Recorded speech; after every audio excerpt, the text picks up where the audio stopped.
Y afortunadamente vamos a tener la mirada en este programa.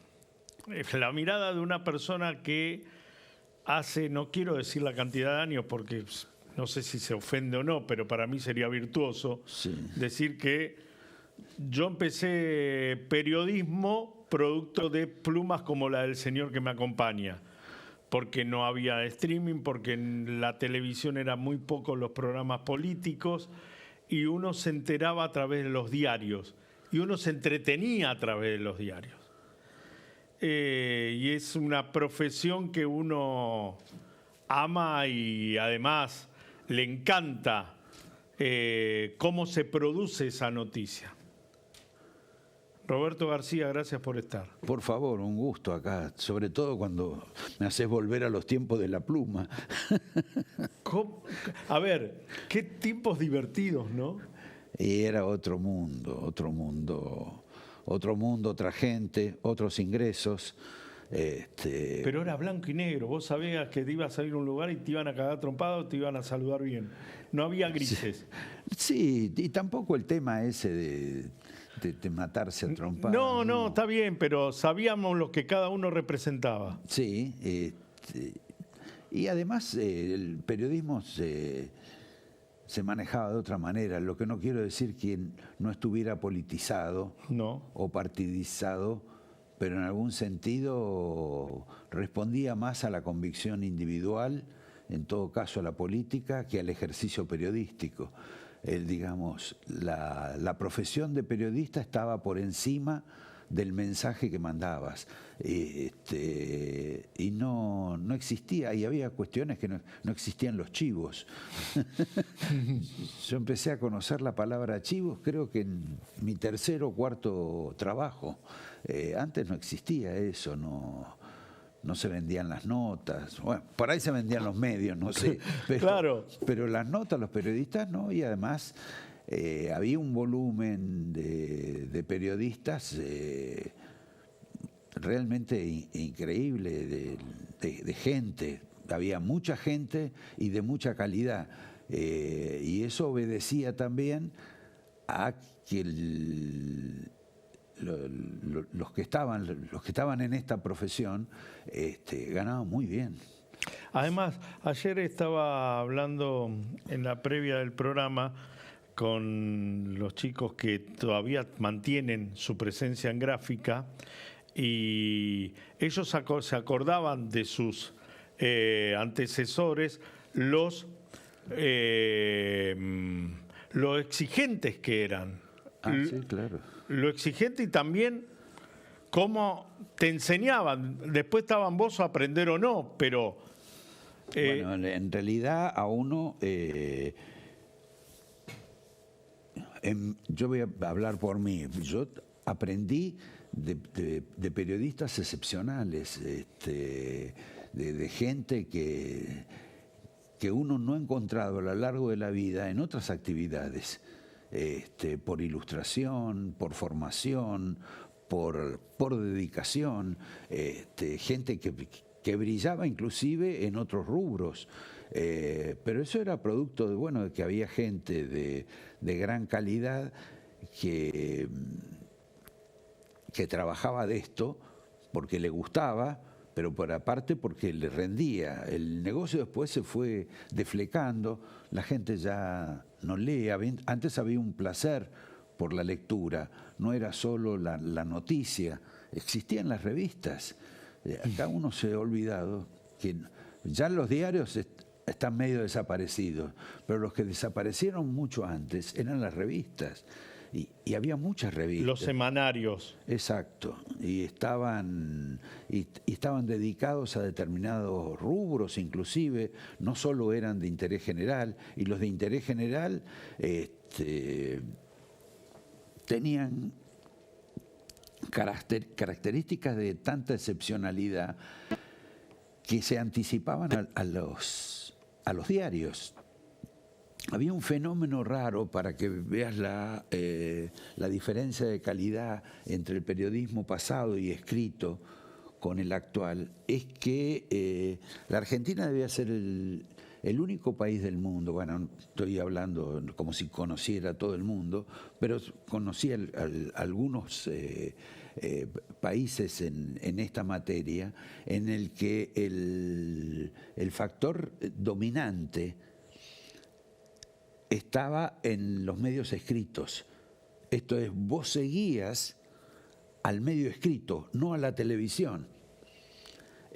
La televisión podía ser un chispazo, algo así, pero nadie veía televisión para saber qué iba a pasar después o cuál era el tema que le importaba a la gente. Y eso en todo caso te lo daban, en algún sentido los diarios y en otro sentido te lo daban las revistas. Brasil era totalmente opuesto. Las revistas y los diarios de Brasil, al lado de la televisión, eran insignificantes. Roberto, ¿qué le está pasando a la dirigencia política? Vos, ¿cuándo empezaste a escribir? ¿En el 60? En los años 60, no, un poquito más. Ah, ¿casi 70? Sí, yo habré empezado 69 más o menos, bueno. 68. Entonces, casi cuando yo nacía. Yo nací en el 67. Claro, bueno, yo escribía en pañales. ¿Y qué le pasa a la persona que llega a un lugar de importancia para desconectarse tanto? ¿O viene ya desconectado y eso lo potencia? Porque vos ves que los presidentes en algún momento se abstraen de lo que venían haciendo y eran carnales, eran de carne y hueso, y no estamos hablando de Milei, que es un caso particular, sí, pero también Milei se lo agrava a esto ahora. Sí. Mira, antes la existencia de los partidos políticos, no digo que era relativa, pero la gente no se ocupaba mucho de eso. Primero, no eran foco de atención. Existía, sí, digamos, todo ese complejo argentino del peronismo y antiperonismo, en el cual más o menos nos fuimos desarrollando. El otro de civiles con militares, que tampoco era cierto, porque los civiles estaban dentro de los militares y los civiles querían ser militares y los militares querían ser civiles. Los partidos no vienen en un proceso de decadencia. Vos pensás que antes había unidades básicas del peronismo o comités del radicalismo, que eran los dos partidos. Y la actividad era una actividad lúdica. La gente iba a aprender baile, yo me acuerdo... O aprender a tener refuerzos para la primaria o para la materia de la secundaria. No, en ese plano había como una especie de asistencia social, pero no había... me acuerdo en este momento que al poco tiempo de estar Alfonsín en la presidencia hablando sobre pavadas, yo me acuerdo que le dije... ¿Por qué no trataban de convertir a los comités en centros más de divulgación de gobierno? Esto es, de pronto la Argentina se desayunó con un plan austral que nadie sabía exactamente qué era, y los radicales menos. Entonces uno decía, ¿por qué no organizar? Y bueno, había como una pereza ya dentro de esos cuerpos anquilosados, del retiro efectivo que había en los partidos. Y a pesar de que, por ejemplo, el Partido Radical con Alfonsín apareció con un brío importante. Renovación y cambio. Exacto. Y acá más, los eslogans no son tan novedosos. No. La palabra cambio está en todas las candidaturas de todos los partidos políticos del mundo. Cuando hay elecciones, mirá, siempre hay uno o dos partidos que llevan la palabra cambio. lo cual revela que hay un tema dentro de la propia humanidad que requiere o que está disconforme con su vida, y los señores que descubren el mundo de la publicidad y el proselitismo, todos repiten la misma historia, y como idiotas todos le pagan un sueldo por esa razón. Cuando vos escuchás un consultor, ¿viste que son una concatenación de frases hechas? Todo. ¿Qué sentís? Que gobiernan. ¿Gobiernan los consultores? Sí, claro. Gobiernan los consultores. ¿Y los consultores saben que gobiernan? No. Algunos puede ser que sí, pero en general no tienen idea. Pero ellos tienen una gran influencia, porque la desconexión no es la desconexión que nosotros observamos en los presidentes, para no personalizar. La desconexión es la que ellos mismos sienten con el resto de la sociedad. Y es muy grande la desconexión. Toma el caso, por ejemplo, de Milei. Milei debe haber provincias que no visitó nunca. No digo que sea importante o no visitar determinadas provincias, pero para entender vos las características de una provincia del norte o del sur, requiere como cierto vínculo. Ahora, se puede obtener de otra manera, lo podés obtener a través de medios tecnológicos, pero en realidad nadie se preocupa por eso. Entonces, ellos también advierten que les falta una llave, una conexión, y a veces suponen que esa conexión es el asesor en comunicaciones. Por ejemplo, lo que le pasa ahora a Milei, que digamos que está en un momento de cierta inestabilidad, es un fenómeno de un fracaso comunicacional. ¿Es fracaso comunicacional si lo único que va ganando es la comunicación, en estar en el centro de la escena? Eso es lo que nosotros decíamos, pero por alguna razón no funciona. Pero no le funciona a los que tienen que venir a poner plata. Vos no le pondrías plata a una persona quizás de esta manera. Primero, el tema del que tiene que venir a poner plata es una cuestión, primero, que no es automático. Perdóname, Cancelare sí. Tiene 10 pesos en el banco, sí, a la vista. Yo lo pienso 50 veces si lo voy a enterrar en un negocio. Cancelare. Sí, sí. Me imagino Rockefeller, que puede timbiarla, si por así decirlo. A eso voy. Sí, pero vos por ahí podés timbiarla porque tenés 10 pesos.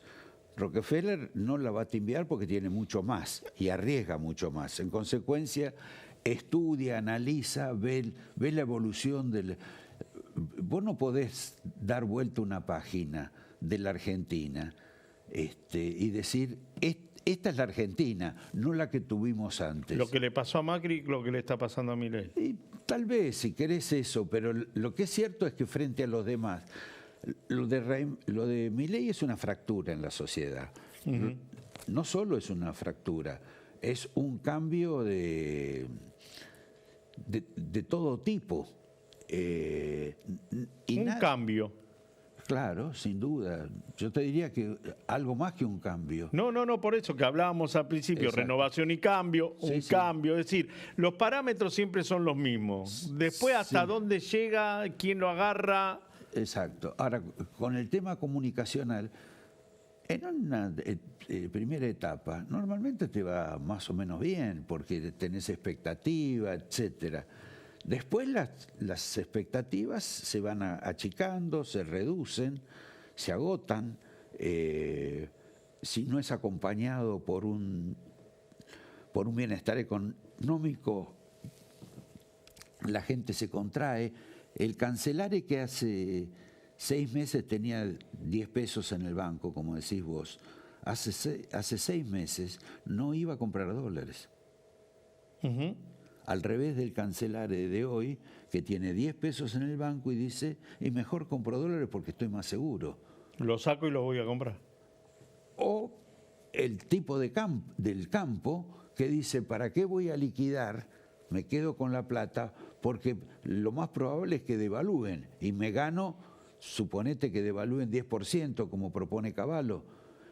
Y fíjate vos que mientras tanto cayó el precio de la soja, y tener la plata en silos quizás no haya sido un buen negocio. Ahora, si vos se lo planteabas antes, el tipo igual te decía, no, yo prefiero tenerla ahí en dólares, prefiero los silos que son dólares, a pesar de que sea mejor negocio en relación a la caída del precio internacional. Mira vos, y te pido también esta mirada. Mauricio Macri, cuando intentó cambiemos y cambiar paradigmas y producir un giro de 180 grados con relación a lo que existía, no empató a todo. Por mantener el recurso del discurso, simplemente seguía con los suyos y con los que bancaban esa decisión de cambio. Los pichetos de la vida, que del 2016 le estaban golpeando la puerta para entrar, y tantos otros los tuvo que ir a agarrar a último momento. Este presidente, que sabe que lo que recibió de herencia era catastrófica, no nos abrazó a nosotros. Nos trató de ensobrados a los periodistas, a los otros los trató de idiotas, a los otros de inútiles, a la oposición de casta y así sucesivamente.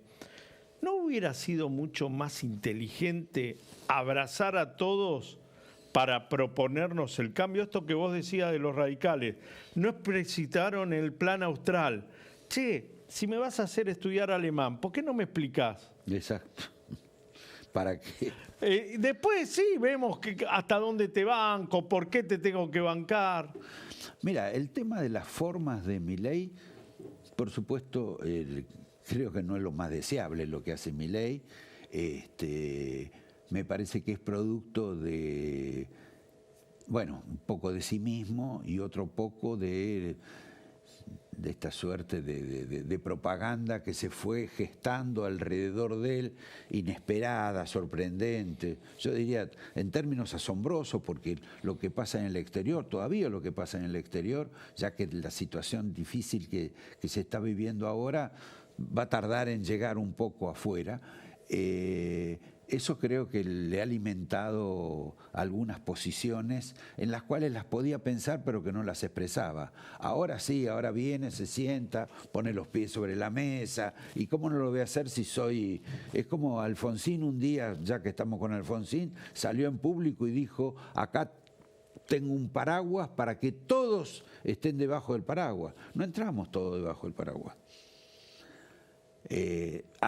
A mi juicio, lo peor de Milei, no lo peor de sino lo más complejo que tiene Milei, es primero creer que disponía de un aparato digamos, de comunicación que siempre lo iba a tener a favor, y que además de tenerlo a favor, cubría infinidad de historias, porque ensobrados había de todos lados, o debe haber de todos lados. Entonces, que las defensas comunicacionales que él tenía eran suficientes para poder frenar o neutralizar cualquier tipo de crítica. Pero eso finalmente es una anécdota. El problema de Milei es que Milei es un economista, y la gente lo votó como economista, no lo votó como salvador de la patria, porque nadie sabe si es salvador o no. Lo que sí era, salvame la economía de mi casa, por lo menos. Y el problema de Milei ahora es que esa economía general de la Argentina se le ha ido un poco de las manos. En consecuencia, está fallando en lo que presuntamente más sabe. Y esa es la dificultad. ¿Y por qué se van ¿por qué se va la gente de los mercados? ¿Por qué le resta confianza al gobierno? ¿Por qué venden los títulos? Por ahí no hay explicaciones técnicas, sino funcionan de acuerdo a cómo han funcionado siempre los mercados, donde 5 tipos en Wall Street dicen, che, ya ganamos mucho en la Argentina, vámonos. Ha pasado con todos los gobiernos, pasa con todo. Pero, ahora, ¿por qué no? Pero eso lo tiene que saber Milei. Si pasa con todo. Sí. A ver, yo empecé a hacer periodismo en el 88. Para con la historia antigua. No, pero ¿por qué la historia antigua? Porque uno ha visto los procesos y un presidente y las personas que toman decisiones, Guillermo Franco es una persona más grande que nosotros quizás, ha visto esa experiencia. Che, vení, Javo. Esto es así, fíjate lo que pasó en el 83 al 86, al 89. Fíjate que en un momento determinado, primero, se te empieza a notar el aliento, segundo, los pelos en la oreja, y tercero, lo que antes te provocaba sonrisa, sí, ahora te termina siendo castigado. Algo tan simple como eso. Nadie lo dice, parecería que no hubiera un proceso de esas características. En general en los gobiernos no, porque la gente que está en los gobiernos normalmente siente que hace un gran esfuerzo por estar en el gobierno, que está contribuyendo a la paz mundial, a la felicidad del pueblo argentino, y cuando termina el día y viene un señor y le dice, mirá acá lo que dijo este otro, y primero reacciona mal. Y segundo es, después de todo lo que hice, lo que importa es lo que hice. Vos podés discutir lo que hizo o lo que no hizo, pero él está nada más que en esa ruta. Y en esa ruta para él, el que viene del otro lado viene de contramano. Para él solo existe esa ruta y esa dirección. Eso es lo que le pasa a los gobiernos. En algún sentido tiene justamente un sentido, porque si vos tenés la dirección bien puesta y estás convencido de lo que haces y sabés lo que haces, tenés que llevarte cosas por delante, tenés que esquivar otras, etcétera, y vas en esa dirección.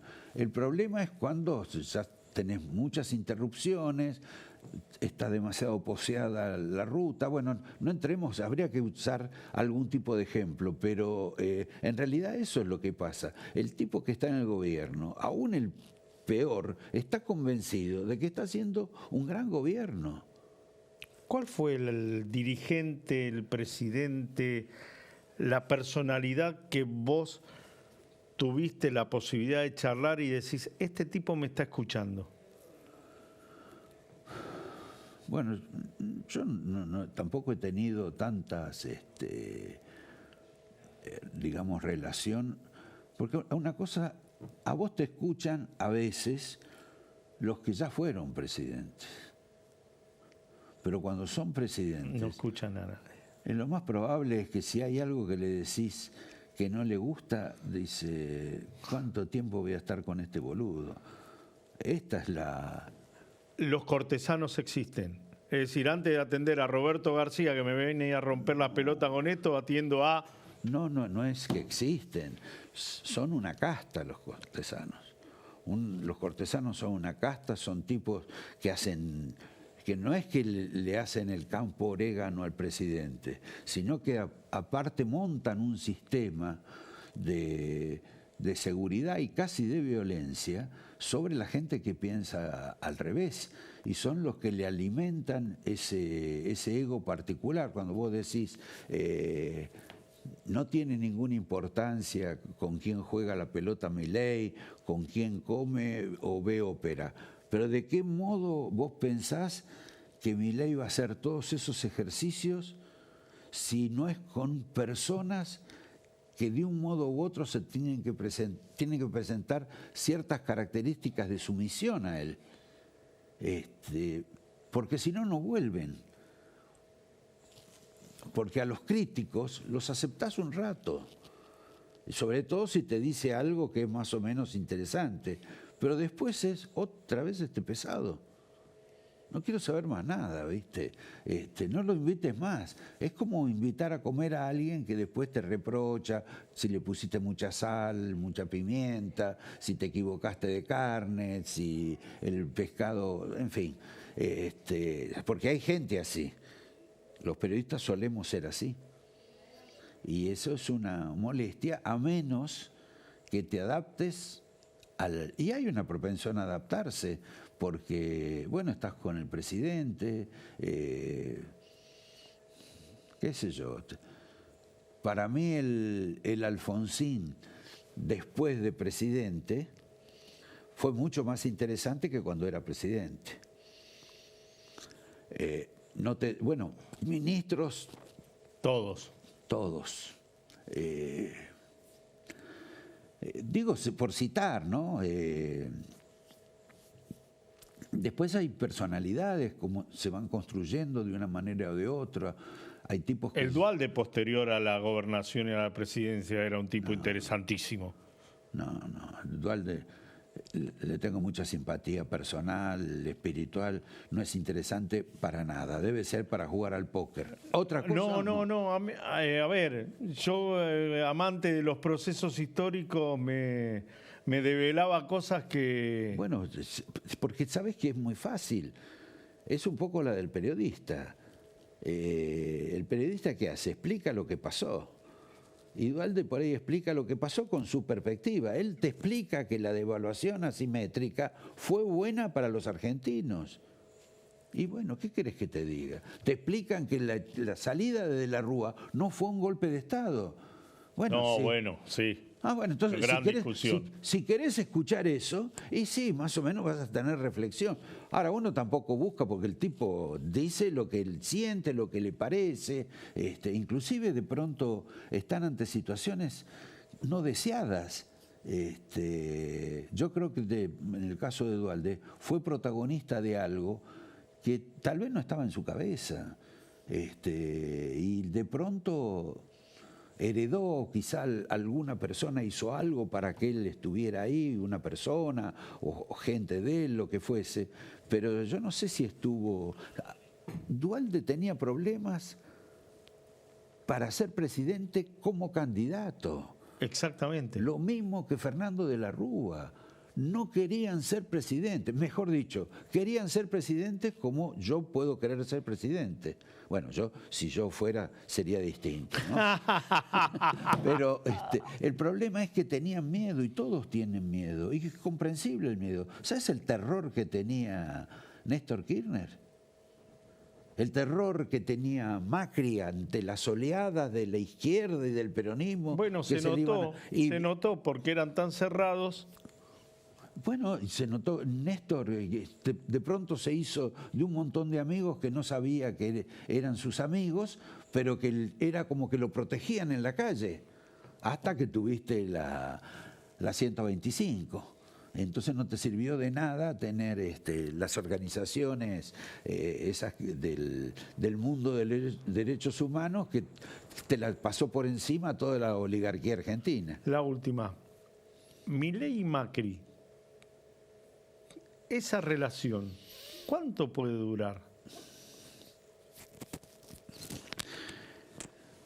Mira, yo creo que son hijos de las circunstancias.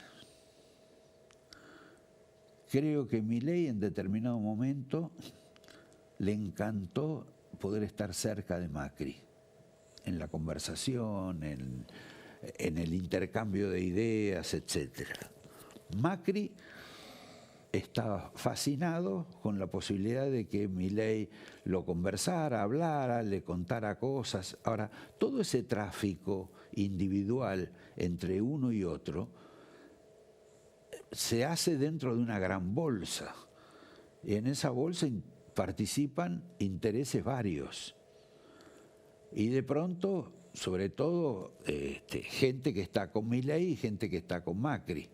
Si vos tenés hoy conflictos en el mundo de Milei, por ejemplo, viste, todo el mundo está con la sandez de que las cosas no andan bien porque Sturzenegger se pelea con Caputo.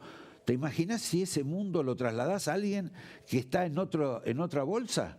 Con tipos sedientos arañando ahí detrás de la vidriera para ver si le dan un cargo. Una anchoa, ni siquiera un cargo. ¿Entendés? Bueno, eso es parte y también de las cuestiones personales.